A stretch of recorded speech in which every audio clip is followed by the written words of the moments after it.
یرمیہ اس کی 32ویں باب اور اس کی 38ویں آیت میں لکھا ہے، اور وہ میرے لوگ ہوں گے اور میں ان کا خدا ہوں گا۔ وہ یہ نہیں کہتا کہ میں امید رکھتا ہوں یا پھر میں یہ چاہتا ہوں، یا جو خوش قسمت لوگ ہوں گے صرف وہی اس کے ساتھ ہوں گے، بلکہ وہ یہ کہتا ہے کہ وہ میرے لوگ ہوں گے۔ اگر ہم اگلی آیت پڑھیں تو وہاں لکھا ہے، اور میں ان کو ایک دل اور ایک روش بنا دوں گا۔ اگر آپ آج کل کے چرچز کو دیکھیں تو ہر کسی نے اپنی الگ مارچ شروع کی ہوئی ہے، ہر ایک نے اپنی الگ ڈینومینیشن شروع کی ہوئی ہے، اور اب چرچ ایک نہیں بلکہ ڈیوائیڈڈ ہے۔ میں آپ سے یہی کہنا چاہوں گی کہ اگر چرچ ایک نہیں ہے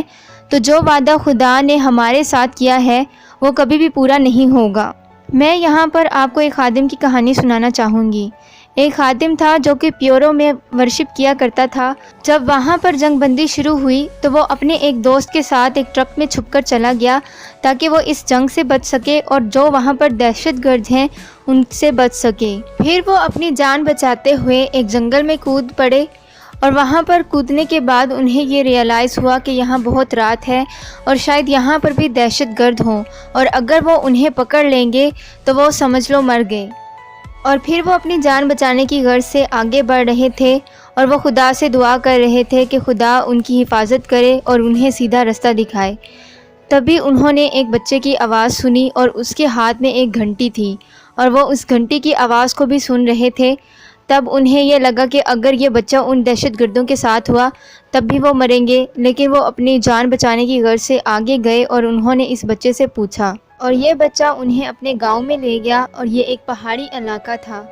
وہاں پر اس نے ایک آدمی سے بات کی اور اس آدمی نے اسے اشارہ کیا تو وہ ایک گھر کی طرف چلے گئے۔ وہاں پر ایک بوڑھی عورت رہتی تھی، اور اس بوڑھی عورت نے اس سے پوچھا تو اس پاسٹر نے بتایا کہ میں ایک خادم ہوں، اور تبھی اس عورت نے اسے اندر لے لیا اور اس کے دوست کو بھی اندر بلا لیا، اور پھر انہوں نے اس کی دعوت کی اور انہوں نے کھانا کھایا اور انہوں نے خدا کی شکر گزاری کی۔ یہ سب اس لیے ہوا کیونکہ وہ آپس میں بھائی تھے، یعنی کہ وہ رشتے سے تو بھائی نہیں تھے لیکن وہ مسیح میں بھائی تھے۔ ہم سب مسیح میں ایک ہیں، نہ کہ الگ الگ، جس طرح کہ آج کل کے خادموں نے الگ الگ ڈینومینیشنز بنا رکھی ہیں۔ یہ بہت سلی چیز ہے کہ کوئی یسوع مسیح کے جسم کو الگ کر سکتا ہے۔ یسوع مسیح کا بدن ڈیوائیڈڈ نہیں بلکہ ایک ہے، اور مسیح نے کلیسیا کو دلہن کہا ہے، اور مسیح کی دلہن ایک سے زیادہ نہیں ہو سکتی بلکہ ایک ہی ہے۔ چرچ میں خادمین ایک دوسرے سے لڑتے ہیں کہ ان کی ڈینومینیشن زیادہ بہتر ہے یا ان کا کلٹ زیادہ بہتر ہے۔ کیتھولک والے پروٹسٹنٹ سے لڑتے ہیں، پروٹسٹنٹ والے پریسبیٹیرین سے لڑتے ہیں، پریسبیٹیرین آرتھوڈاکس سے لڑتے ہیں۔ اسی طرح سے بہت سی ڈینومینیشن ہیں جو آپس میں لڑتے رہتی ہیں۔ جیسا کہ مسیح یسوع نے کہا تھا کہ آخری زمانہ میں بھیڑوں کے بیچ میں بھیڑیے آئیں گے جو کہ بھیڑوں کے درمیان رہتے ہوئے انہیں ختم کریں گے، انہیں ڈسٹرائے کریں گے۔ اسی طرح سے بکریاں بھی ہوں گی جو کہ دوسروں کے سامنے تو شوگر کوٹنگ کریں گی لیکن وہ اصل میں کلیسیا کو بگاڑ رہی ہوں گی۔ اس لیے ہر کسی مسیحی میں دوسری کلیسیا کے لیے نفرت ہی ہے، لیکن ایسے چرچ لیڈر کو اس چیز کو سمجھنا چاہیے کہ مسیح کلیسیا سے محبت رکھتا ہے، اور جب آپ کلیسیا کو جدا کر دیں گے تو آپ کو یہ بھگتنا پڑے گا۔ کسی بھی خادم میں اتنی ہمت نہیں ہے کہ وہ دوسرے کلٹ کو یہ بتا سکے کہ اس میں غلطی کیا ہے، بلکہ وہ ایک دوسرے سے اسی بات پہ جھگڑتے رہتے ہیں کہ ان کا کلٹ زیادہ بہتر ہے، ان کی کلیسیا زیادہ بہتر ہے، جبکہ مسیح نے کلیسیا کو ایک قرار دیا ہے۔ اور نہ وہ صرف خود جھگڑتے ہیں بلکہ اپنی کلیسیا کو بھی یہی سکھاتے ہیں۔ آج کل چرچز میں مکمل طور پر جمہوریت چل رہی ہے، یا آپ یہ کہہ سکتے ہیں کہ فل پولیٹکس ہے۔ ہر خادم یہی چاہتا ہے کہ ان کی واہواہی ہو، ان کی کلیسیا میں زیادہ لوگ آئیں، اور وہ انہیں مسیح سے روبرو نہیں کرواتے بلکہ اپنے معجزات دکھاتے ہیں یا پیشن گوئیاں کرتے ہیں تاکہ لوگ ان کے چرچ میں زیادہ آئیں۔ وہ انہیں خدا کے کلام سے کچھ نہیں سکھاتے یا خدا کے بارے میں زیادہ نہیں بتاتے، اور جو کلیسیا کے لوگ ہیں وہ بھی خدا کے کلام کو زیادہ نہیں پڑھتے اور نہ ہی اس کے بارے میں زیادہ جاننا چاہتے ہیں، بلکہ جو کچھ ان کے خادم نے کہہ دیا ہے وہ اسے ہی سچ جان لیتے ہیں۔ جبکہ بائبل نے خادمین کو ایک بہت خاص ذمہ داری دی ہے تاکہ وہ اپنی کلیسیا کی گلہ بانی کر سکیں۔ خدا کے کلام میں لکھا ہے، اعمال اس کے 20ویں باب اور اس کے 28ویں آیت میں، پس اپنی اور اس سارے گلہ کی خبرداری کرو جس کا روح القدس نے تمہیں نگہبان ٹھہرایا، تاکہ خدا کی کلیسیا کی گلہ بانی کرو جسے اس نے خاص اپنے خون سے مول لیا۔ اور اسی طرح سے خدا کا کلام کہتا ہے دوسرے کرنتھیوں اس کے 3 باب میں اور اس کی 3 آیت میں، ظاہر ہے کہ تم مسیح کا وہ خط ہو جو ہم نے خادموں کے طور پر لکھا، سیاہی سے نہیں بلکہ زندہ خدا کی روح سے،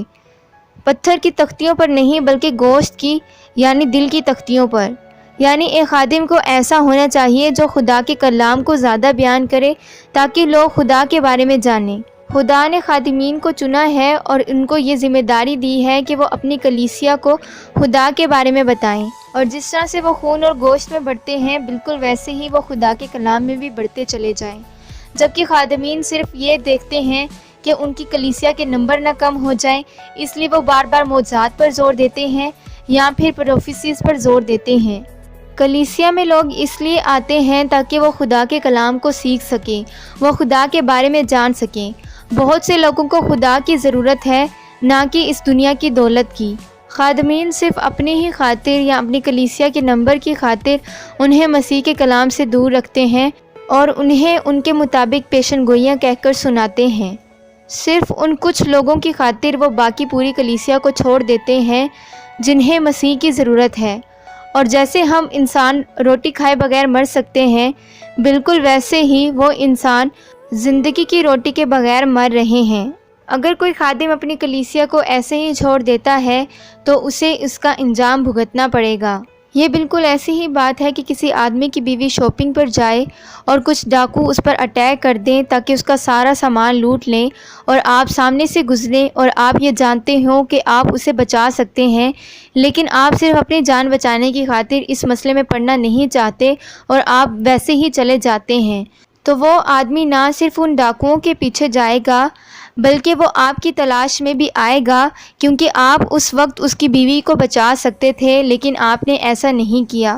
بالکل ویسے ہی ہم مسیح یسوع کی دلہن ہیں، اور خادمین اس بات کو جانتے ہیں کہ صرف وہی اپنی کلیسیا کو مسیح یسوع کے بارے میں بتا سکتے ہیں یا انہیں سمجھا سکتے ہیں، کیونکہ خدا نے انہیں یہ ذمہ داری دی ہے۔ اور اگر خادمین ہی اپنا کام صحیح طریقے سے نہیں کر رہے تو انہیں ان کا انجام بھگتنا پڑے گا، کیونکہ خدا اپنی کلیسیا یعنی اپنی دلہن سے محبت رکھتا ہے۔ اگر ہم دوبارہ سے اس آیت کو پڑھیں تو خدا کا کلام کہتا ہے اور میں ان کو یک دل اور یک روش بنا دوں گا۔ یہ روش کیا ہے؟ یہ روش خدا کی طرف بڑھنا ہے اور مسیح یسوع سے محبت رکھنا اور اس کی پاکیزگی کو پہچاننا ہے، اس کی پاکیزگی سے محبت رکھنا اور اس جیسا پاک بننے کی کوشش کرنا ہے۔ اور اگر ہم آگے اس آیت کو پڑھیں تو خدا کا کلام کہتا ہے اور میں ان کو یک دل اور یک روش بنا دوں گا، اور وہ اپنی اور اپنے بعد اپنی اولاد کی بھلائی کے لیے ہمیشہ مجھ سے ڈرتے رہیں گے، اور میں ان سے ابدی عہد کروں گا کہ ان کے ساتھ بھلائی کرنے سے باز نہ آؤں گا، اور میں اپنا خوف ان کے دل میں ڈالوں گا تاکہ وہ مجھ سے برگشتہ نہ ہوں۔ آپ نے کچھ چرچز میں یہ کلام سنا ہوگا کہ خدا یہ کہتا ہے کہ میں ہمیشہ تمہارے ساتھ ہوں، میں تم سے کبھی جدا نہ ہوں گا، لیکن یہاں پر خدا ایک چیز کا وعدہ کرتا ہے کہ جب تک ہم یک دل اور یک روش نہ ہوں گے خدا کا وعدہ ہمارے ساتھ پورا نہیں ہوگا۔ اس نے ہم سے یہ ابدی عہد کیا ہے کہ وہ ہمیشہ ہمارے ساتھ بھلائی کرے گا اور وہ اپنا خوف ہمارے دلوں میں ڈالے گا تاکہ ہم اس سے جدا نہ ہوں۔ اگر آپ کے اندر سے خدا کی محبت ختم ہوتی جاتی ہے تو اس کا مطلب یہ ہے کہ آپ اس سے جدا ہو رہے ہیں۔ آپ کے دل کے اندر اس کا خوف نہیں، اس کی محبت نہیں ہے، تو آپ اس سے جدا ہیں اور آپ کے ساتھ اس کا عہد پورا نہیں ہوگا۔ اگر آپ پہلے تیموتھیوس اس کے 4 باب اور اس کی 16ویں آیت کو پڑھیں تو خدا کا کلام کہتا ہے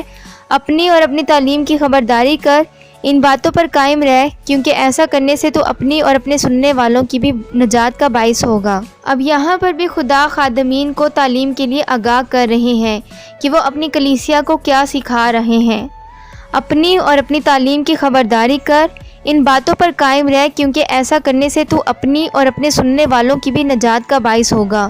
یعنی اگر کوئی خادم کلام سناتا ہے تو اس کے لیے ضروری ہے کہ وہ بھی اس پر عمل کرے۔ اگر وہ صرف بولتا ہے تو وہ صرف ایک سپیکر ہے، وہ کلیسیا کا نگہبان نہیں بن سکتا، کیونکہ وہ خود بھی ایسا نہیں ہے جیسا وہ کہتا ہے، اس لحاظ سے وہ ریاکار ٹھہرا۔ اس لیے خدا خادمین کو یہ آگاہ کرتا ہے کہ وہ اپنی تعلیم کی خبرداری کریں کہ وہ جو سنا رہے ہیں کیا وہ بائبل کے مطابق ہے، اور اس کے ساتھ ہی خدا ان خادمین کو آگاہ کر رہا ہے کہ جو وہ کلام سناتے ہیں اس کے لیے ضروری ہے کہ وہ خود بھی اس پر عمل کرے، اور جب وہ خود بھی اس پر عمل کرے گا تو جو لوگ اسے سنیں گے وہ اس کی بھی نجات کا باعث ٹھہرے گا۔ اسی طرح سے کلیسیا پر بھی یہ ہے کہ اگر وہ کسی خادم کا کلام سنتے ہیں تو پہلے خود بھی اس پر ریسرچ کریں کہ کیا خادم اس کو صحیح سنا رہے ہیں، کیونکہ جیسا کہ مسیح نے آگاہ کیا تھا کہ آخری زمانہ میں بہت سے جھوٹے نبی اور جھوٹے رسول اٹھ کھڑے ہوں گے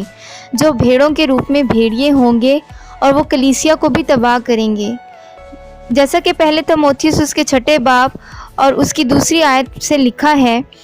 تو ان باتوں کی تعلیم دے اور نصیحت کر۔ اگر کوئی شخص اور طرح کی تعلیم دیتا ہے اور صحیح باتوں کو یعنی ہمارے خداوند یسوع مسیح کی باتوں اور اس تعلیم کو نہیں مانتا جو دینداری کے مطابق ہے، وہ مغرور ہے اور کچھ نہیں جانتا، بلکہ اسے بحث اور لفظی تکرار کرنے کا مرض ہے، جن سے حسد اور جھگڑے اور بدگوئیاں اور بدگمانیاں اور ان آدمیوں میں رد و بدل پیدا ہوتا ہے جن کی عقل بگڑ گئی ہے اور وہ حق سے محروم ہیں اور دینداری کو نفع ہی کا ذریعہ سمجھتے ہیں۔